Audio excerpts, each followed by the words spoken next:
Thank you for choosing Morning Live. Now, last week, the ANC came under widespread criticism following the party's defense of the last apartheid president, FW De Klerk's presence at the State of the Nation address. Now, in turn, the FW De Klerk Foundation then released a statement in which it further reiterated the former president's statement that he does not agree that apartheid was a crime against humanity. The ANC has since condemned De Klerk's statement, saying it flies in the face of our commitments to reconciliation and nation building. ANC National spokesperson Pule Mabe joins us now to give us clarity on just exactly what it is that the ruling party's stance is on FW De Klerk at this point. Thanks so much for coming through. Well, morning Sakina and morning to your viewers. So firstly, we have Sona. Before that, FW De Klerk gives an interview here on SABC in which he is widely seen as being a denialist of apartheid crimes and apartheid being a crime against humanity. But in spite of all of that, he is invited to Sona, and we see the subsequent, outplay of havoc in the House because the EFF objected to his presence there. So what exactly is the ANC's stance on FW De Klerk and his statement? Well, the African National Congress has issued a statement yesterday where it clearly articulated its own position. Safe to say that we do not agree with utterances made by Mr. De Klerk and his foundation that apartheid was not a crime against humanity. A statement made by the United Nations, a declaration made by the United Nations back in 1973, declaring apartheid a crime against humanity, which is widely published, known by everyone. And also, we know where we come from, we know our own history. So to come and deny that now, in 2020, when you yourself have been a leader of this country, when it had to take President Mandela to convince structures of the movement to share the Nobel Peace Prize with FW De Klerk back in 1993, because there was a compact that we had to drive forward of nation building, of reconciliation, and of making sure that we could construct a country from the ashes of apartheid, where many of our people have lost their lives because of, amongst others, the past laws. They were arrested. President Mandela himself, who would have been released in 1990. This year we're celebrating 30 years since his release. And President Ramaphosa did say that it was not out of De Klerk's kindness that Mandela was ultimately released. Remember that there were conditions that were set out even for the Harare Declaration that they had to submit to, they had to concede to. Amongst them was to make sure that South Africa as a republic is democratized, that all of the people of this country could be able to decide and choose their own government. They could be able to participate in an election, in an elective process and all of that. And for him to come and tell former President Mbeki that he did not know of a convention that was taken back in 1973. It's actually not just denying, it's actually to undermine the collective memories of our own people.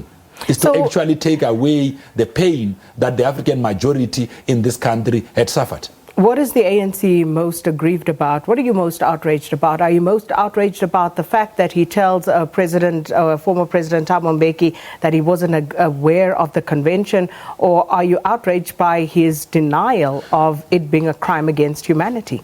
Well, beyond sentiment, we are just outraged by his denialism that apartheid was not a crime against humanity, when it actually was. I mean, this is documented, it's in history books and all of that. I mean, even born-frees know exactly that apartheid was a crime against humanity. So we have actually made a call to FW De Klerk and his foundation that they need to come out, show the nation that they are committed to the project of building the South Africa we all want, where there is peace, where there is tranquility, where there is progress, where all of us, black and white, could be able to stand together to fight poverty, deal with all of the other social problems that engulf our country. So, this is how it plays out. Former President Thabo Mbeki is sitting quite close to FW De Klerk, yes, who then says to him what he relates to us, that he wasn't aware that apartheid was declared a crime against humanity. That convention missed him somehow. Yes. Subsequent to that, his foundation releases a statement in which they declare that this is actually some Roy Gafar stuff, that's just agitating the nation. How do you respond to that? Well, I think the De Klerk Foundation need to choose the right space to try and look for relevance. We are building a country here.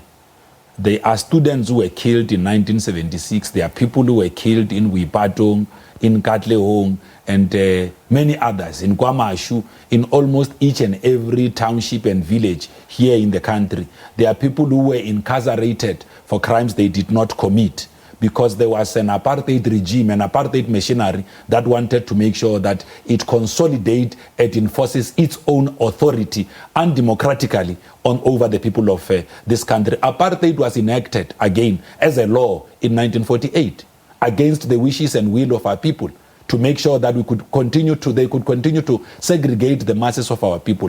What came after that was the past laws, was the Separation of Amenities Act, and many others, was the enforcement of apartheid as a medium of instruction that saw the students of Soweto rising in 1976, and many others fighting throughout the country. Why were our people fighting if apartheid was not a crime against humanity? Why were they arresting all of our people? Why did they arrest Mandela in the 1960s? When the ANC agreed that the 4 pillars of its own struggle are going to be underground, international solidarity, mass mobilization, and all of that, it was because there was a groundswell appreciation that unless we, even the armed struggle, that unless we have got a strong artillery on the armed struggle part, which will be able to defend our people, we will not be able to fight against the nonsensical apartheid regime. And what came out of that was that we established Umkhonto Wesizwe, and President Mandela himself became the volunteer-in-chief of that very campaign, because it was defiance by the African majority. So why was the African National Congress comfortable with inviting, with FW De Klerk being invited? You didn't do the inviting, but he was invited to the State of the Nation address. Why did your members come out in defense, as it were, of his presence at the State of the Nation address? To come in there are conventions in Parliament, but there is the National Assembly has got its own leadership. They are the one that process invites and all of that. They would invite people according to categories that they would have occupied out in the country, but also Sakina. As a responsible government, as a responsible National Assembly, it is unheard of that individuals, regardless of how much we feel about them, who shall have been invited in a function, would then be ejected there and there. It has never happened in this country.